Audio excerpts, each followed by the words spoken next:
I am going to introduce David Frum. David Frum is a staff writer at The Atlantic and the host of The David Frum Show, a video podcast focused on politics, democracy, and public life. He's the author of 10 books on American politics, history, and international affairs. Frum previously served as a speechwriter and special assistant to President George W. Bush, where he worked on domestic and foreign policy issues at the highest levels of government. Over the course of his career, he has been a prominent voice in public debates about democratic institutions, political culture, and the responsibilities of leadership. So please help me welcome Mr. David Frum to the stage.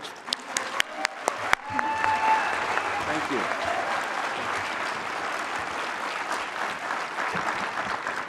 Thank you. I'd like to blame the weather for my mixing up the time, but I can't honestly do that. In the spirit of transparency, it's just pure human error, probably advancing senility. But I'm glad to be with you now. Thank you for your patience and forbearance.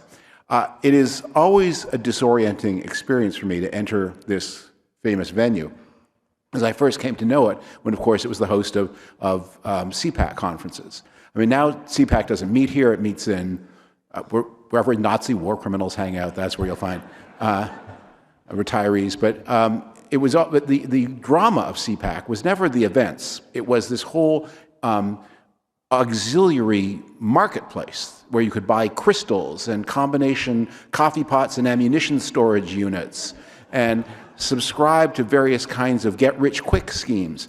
And one of the things I was startled by as I come in here to enter this venue is to see people who are here who are for no reason other than concern for the public welfare.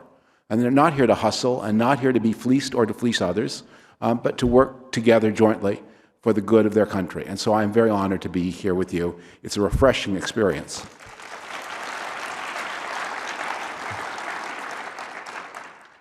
I want to talk about something that there hasn't been a lot of in the Trump era, and that is hope. It's unfortunately not unalleviated hope because the hope must be combined with a warning of something ominous ahead. But there is hope. Let me begin with I have many, but one of my theories of the presidency. Every new president, or every president who enters office, begins with a big bucket of minutes. You have more of them for the first term than for the second term, but however many you have, it is always finite. And every day, every president must decide how those minutes will be allocated. Well, like every human being, the president must sleep, the president should exercise, the president should take some time to relax, so that's a slice out of the minutes right there. But beyond that, each minute, once spent, never returns. There's no way to refresh that bucket. President Trump, in his first term, had no idea how to use those minutes. And so the damage that he would have liked to do was mitigated by his unawareness of how to do things, who he could trust to do them with, and even a lack of certainty about what he wanted to do. In the second term, Trump arrived with more clarity. He knew what he wanted to do. He had a better idea how to do it, and he knew who would help him. But he did have fewer minutes, and he is spending them, and you can see the minutes visibly diminishing. What he wanted to use those minutes for was to create a protectionist trade structure that would create revenues that were solely at the president's control. One of the things that a number of people have been puzzled by is why did Trump throw such a temper tantrum after the Supreme Court struck down his tariff plan? After all, he still has majorities in both houses of Congress, thin ones, but majorities. If he believes that these tariffs are so good for America, why doesn't he do what was done at regular intervals in the 19th and early 20th century? Write a tariff bill, send it to Congress, have them pass it, collect the revenues. Well, that was not the point. The point was to have an instrument of personal power. And that's what the Supreme Court told me he no longer has. He does not have that instrument of personal power. He cannot make the tariffs go up if he's in a bad mood. He cannot make them go down if he's flattered. He has to write a tariff bill, the same as had to be done by all of the presidents of the 19th and 20th centuries when the United States was foolish enough to use a lot of tariffs. So those minutes are gone and largely without result. And now he's going to spend more of that dwindling number of minutes trying to put together a tariff structure using other statutory authorities that are even more unpromising for him. He used a lot of the minutes to build a system of repression and terror to enforce the immigration laws. in ways never imagined. If you were serious about enforcing the immigration laws, you would hire a lot of auditors and send them to the big employers of immigrant labor, places like this, and you'd send them to a room in the back and say, let's see the roll call of who you have on the books. Let's see their social security numbers, and you would audit the social security numbers, and you would say, you've got a certain number of employees here who are not legal to work in the United States, and your fine will be $100,000 or whatever it is. And the hotels would get the message and would check in future more carefully, and word would go forth to the planet that if you were thinking of investing the time and effort and the personal risk to come to the United States in hope of entering the American job market, that might not be such a good investment anymore, and you would see a reduction. That's, if you wanted to enforce, you would enforce it that way. And you would do it that way because you would understand not only is it more humane, but it would not create the kind of resistance that you get when you shoot American citizens in the face. And those minutes, that fight is not over, but the torture prison in El Salvador is closed. The people who are sent there are allowed to return, and there is going to be a spasm of private litigation coming soon from people who are abused, who are detained, who are held in ways they were not, that is going to just consume the Trump immigration apparatus. Those minutes are gone and gone forever. He wasted minutes trying to indict members of Congress, 4 members of the House and 2 of the Senate, for things they said. I sometimes think that the analogy for Donald Trump, this is a little obscure, but one of the reasons to study history is so you don't really compare everything to goddamn Hitler. But the Anglo-American constitutional tradition starts in the 17th century when King Charles I tried to raise revenue without Parliament, to spend the proceeds without Parliament, and in one of his very last acts, before starting a civil war, arrest parliamentarians for things they said on the floor of Parliament. 5 in that case, not 6. And King Charles tried it, they were gone, he missed, and that was one of the triggers to the English Civil War, which ended with King Charles losing his head. And ever since then, Anglo-American chief executives have understood if you want to tax, you must ask the Parliament or the Congress. If you want to spend, you must ask the Parliament and the Congress.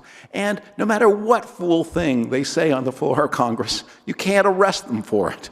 It's in the Constitution. It's also just common sense. Don't arrest people for fool things they say. It will blow back at you, as happened to Charles I. Those minutes are gone. And you can see that the president's standing in the country is diminishing. His self-control is diminishing. He is He's disinhibiting and losing control. It seems like he telephoned to C-SPAN this morning. It's hard to believe that that's true. Did you all see this clip? A caller named John Barron, who did one of the best Trump impressions you've ever heard, called into the C-SPAN morning show, home of the craziest callers in the world, to rant and rave about Hakeem Jeffries. And you listen to this and you think, can it be? Can it really be? It sounds like, but no, it can't be, but it sounds like it. But no, it can't be. But the point is, if it were true, would you be surprised? If you were watching the C-SPAN morning show and you heard a really good Barack Obama impersonator calling in, you would know that's a really good Barack Obama impersonator. But it is highly unlikely. No, that's not beyond highly unlikely. It's utterly impossible that it is Barack Obama himself who is calling into the C-SPAN morning show to vent his spleen and fury at John Boehner. He's not going to do that. But it seems like he's... So you have this decompression. Now, here is the warning. Here is the warning. It is a little incredible to me that we seem to be standing in silence with scarcely a word of debate on what could be a very large war in the Middle East, on the precipice of one. The Trump administration has assembled enormous amounts of air and naval power in the vicinity around Iran, and they are speaking as if they hope the Iranians will capitulate to this air and naval power. Now, I think most people in this room, maybe everyone in this room, is tremendously moved by the sacrifices and heroism of the Iranian people fighting for common freedoms that we all take for granted.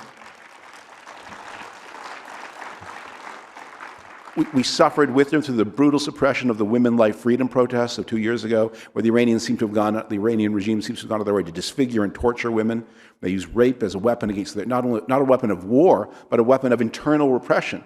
I don't want to say that's worse, but it's more startling and astonishing that you don't even have the pretense that, well, this is an enemy of the nation. These are your own people to whom you are doing this. And who knows how many are dead, but the toll looks atrocious, maybe unprecedented since maybe Tiananmen Square. Maybe it's worse than that, by a government against its own people. If the President of the United States has promised that the United States would help, and you know he's a bozo, and I know he's a bozo, but they don't know it in Iran. They think that's a real American president, and he promised them help. And those words should mean something when they are said by someone who holds the office of President of the United States. But if you're going to send help, you need a plan. You need Congress, you need public opinion, and you need some opinion about how this help is actually going to be delivered. It's not helpful to go in and just smash things with no idea of what happens after the things are smashed. But the Venezuela war is a warning, and I think the Venezuela raid, if you want to call it that, is a warning, that Trump does not, in fact, he's constitutionally opposed to thinking very far ahead about what happens after you've deployed violence.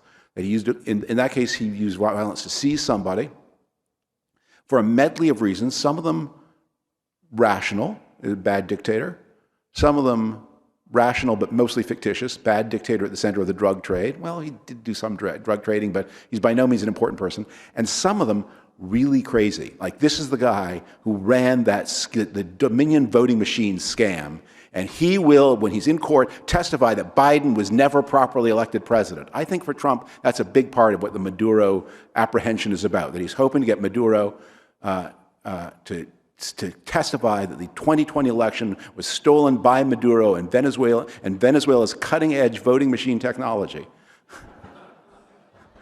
operated by telepathic mental rays by Hugo Chavez from beyond the grave. And he'll testify to that, and then Trump will let him go the way he let go the much bigger drug dealer from Honduras. And that seems to be something he has in mind. But what he did not have in mind was installing the legitimate ruler of Venezuela, a future of Venezuela of rights and freedoms and elections and constitutional government. None of that interested him.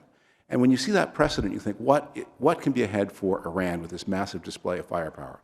Because one thing that Trump may be hoping is that although the minutes don't come back, what can sometimes happen from a big and successful war is a reinvigoration of executive power. That you get to do things again that you might not otherwise be able to do. You can detain people, maybe. You can enforce secrets. You can crack down on the press. The United States has long and happy histories of all of these things, and you can give it one more try. I think that is another reason this Iran project is very exciting to him. For those of us, as I do, and maybe some of you in this room do, who come from the center-right tradition of believing in American power, as was discussed in the last panel, both hard power as well as soft, of believing that American force can overturn dictatorships and restore democracies, this is a very mixed moment. But to quote Donald Rumsfeld, or to paraphrase Donald Rumsfeld, you don't go to war with the president you want. You go to war with the sociopathic criminal you have.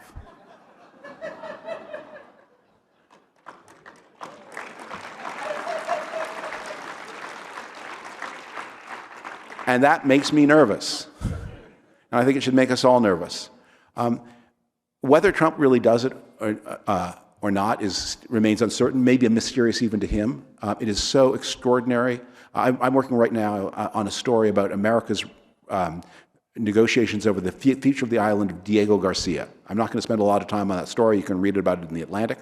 But in the course of 15 months, the United States has flipped and flopped as to whether or not it's in favor of a treaty of governing this island. The president will one month say he's in favor of it, the next month denounce it on Truth Social, then get a call from somebody else and change his mind and change his mind again.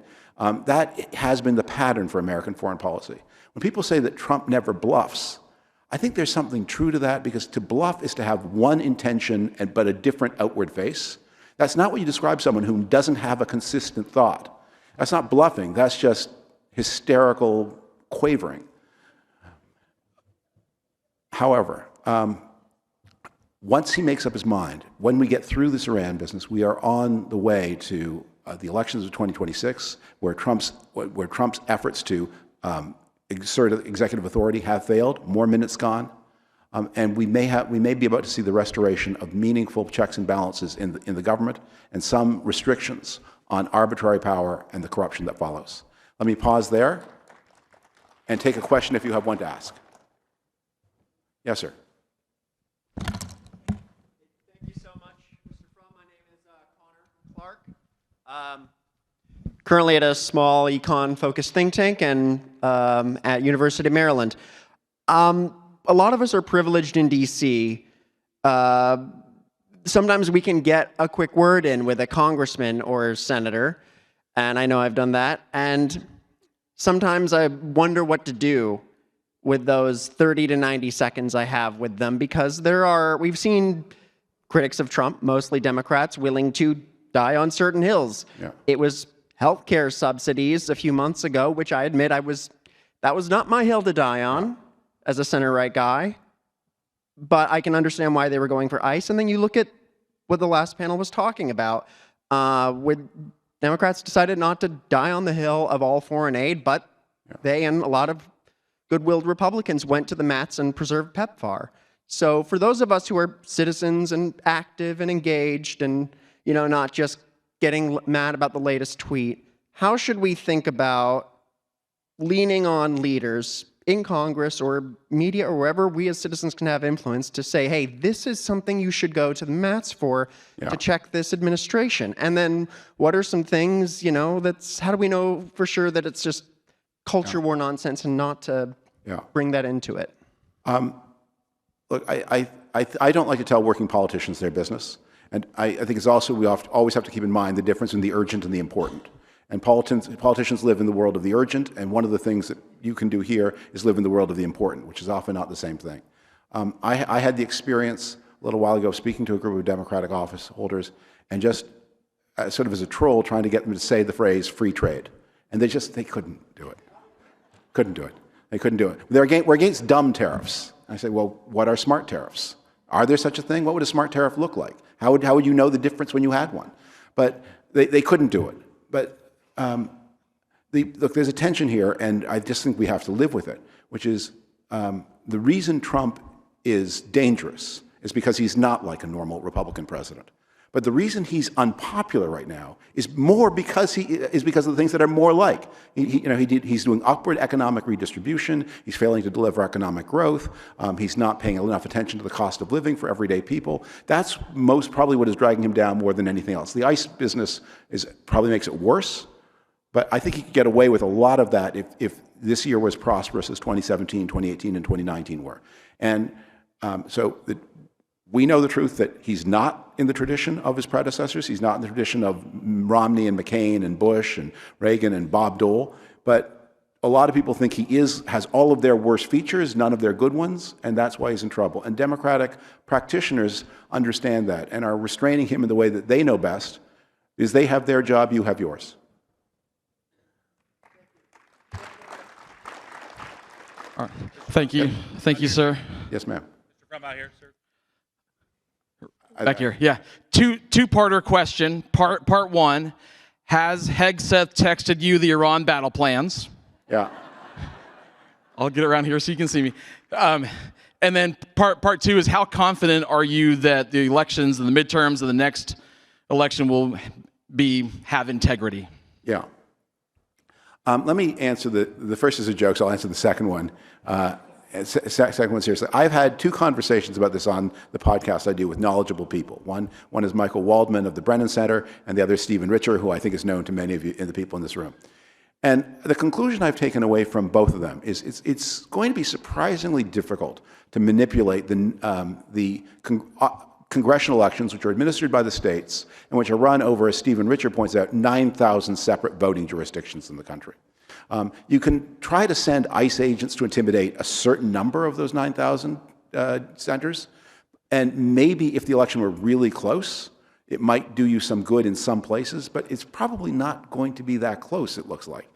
And much of the manipulation and the things that Trump most wanted to do, which is to take control of the election apparatus, not only into federal hands, but into the president's personal hands, that project failed. What Richer and Waldman both agreed was the place of maximum danger is actually after the voting happens, to find some way to deny its effect. And if the election is done by a margin of 3, 4, or 5 seats in the House, to try to, for example, refuse to seat people, the way Speaker Johnson refused to seat for weeks and weeks somebody who was duly elected. But if it's a margin of 30 or 40, that's a pretty lame tactic too.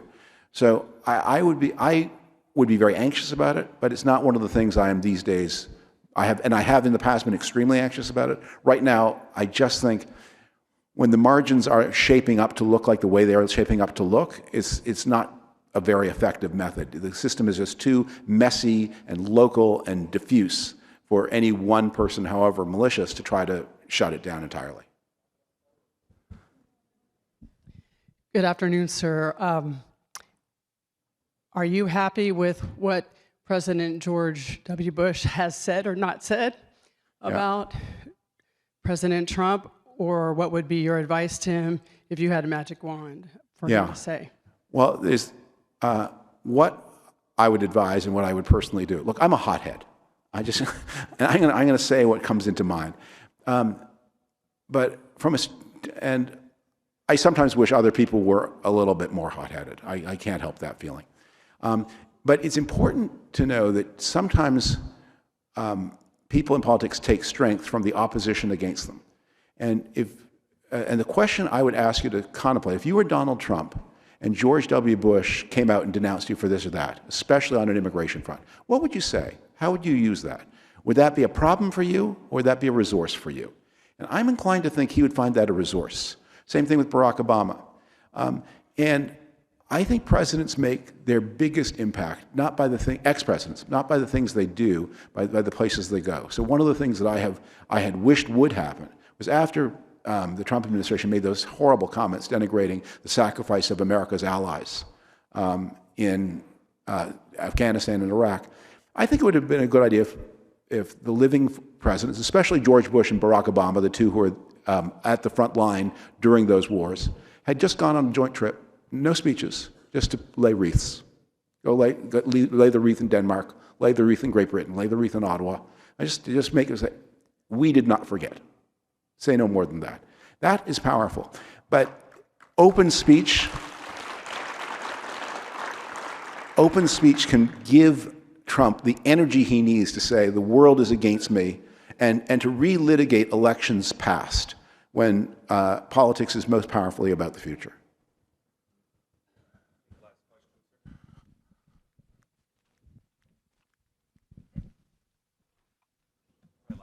Yeah. Thank you, sir. Given a Gallup organization has been surveying Americans for past 38 years, since 1988 through 25, on political party affiliation, and that independence has risen from, let's say, the 19% Ross Perot got in 1990 to 45% in 2025. And given that the independents lack what the Republicans and Democrats have, a political party in their name with candidates they might find more appealing than the lesser of two evils, given the existential threat we face as a country, do you think there's merit in the establishment of a nationwide independence party that would give the 45% of affiliated independents a true choice? The United States has a long history of powerful and successful third parties. But third parties have been successful basically under two conditions. One is they are successful when there is an issue that is really important to a large part of the country that the two parties, for one reason or another of their own, do not want to address. Before the Civil War, that issue was slavery, or free soil more specifically. In the 1870s and 1880s, that issue was the currency, and specifically deflation. At other times, it was alcohol prohibition. At other times, it was socialism. And so there was this topic lying on the floor that created a coherent body of opinion that wanted to hear that topic talked about. The two parties said, this issue will split our existing coalitions. We want to go nowhere near it. It's there for somebody to use. So you need a coherent issue, a single one. The other way, and this happens less often, is when you have an overwhelmingly charismatic person who somehow rallies people to their cause. Long after Americans became less socialist, Eugene Victor Debs still mobilized people. Ross Perot, in his own way, did the same thing. So the question is, do either of those, and when what has not worked is a broad-based, multi-factor discontent with the political system as it is, where you try to loop together a bunch of people with many different complaints against the two parties into one organization. That has been tried often in modern times, and it has not worked. So I think the question would be, do the first two conditions, is there a charismatic figure, or is there a single issue that the parties are not addressing? I think you can imagine the single issue that might happen, The two parties it could be some reaction against technology. It could be some kind of reaction of young people against a system where it seems to tax the young to pay the old. You can imagine something like that. But I would caution about when you talk about those big numbers about the independents, you're not seeing the gathering of a coherent centrist force. You're seeing the same fragmentation of opinion and disaffiliation from institutions. It's much the same way, but it's like looking at people leaving church and say, aha, we've become a nation of Buddhists. No, we've become a nation of non-joiners. And they're leaving churches for many different reasons and going to many different places. So I think for now, and what has always happened, the reason third parties, their careers end as the Free Soilers became the Republicans, as the soft money people ended up in the Democratic Party, as alcohol prohibition got its chance and then was done away with, as the parties eventually say, you know what, this block of opinion is too big. And even though it splits our pre-existing coalition, one of us is going to find some way to incorporate it into our new coalition and shed the old members who don't like it. And I think that will happen. And one of the questions for the future, and this is maybe the people in the room, there are not tens of millions, but single millions, often in the right places, of people who are not on the left, but who believe in American institutions, believe in the rule of law, maybe personally religious, don't want to see that faith imposed on others, and who look at a world of the left of the Democratic Party and the Trumpist MAGA movement and say, I need something that looks more like good government organization. I would say the place for movements like that to start is above all at the state and local level, especially municipal politics. And if you were to build a good government party in Los Angeles that says, everyone thinks that that prison guards should be well compensated, but $250,000 a year after overtime is a little rich for prison guards. We need reform of that. And the trash should be picked up regularly, and there shouldn't be crime in the streets. And if you're a drug addict, you need help, but you shouldn't be allowed to sleep in front of the kindergarten. Those forces may begin to appear in places like New Jersey and California, and who knows, then they may bubble up nationally. Thank you all so much for your attention today.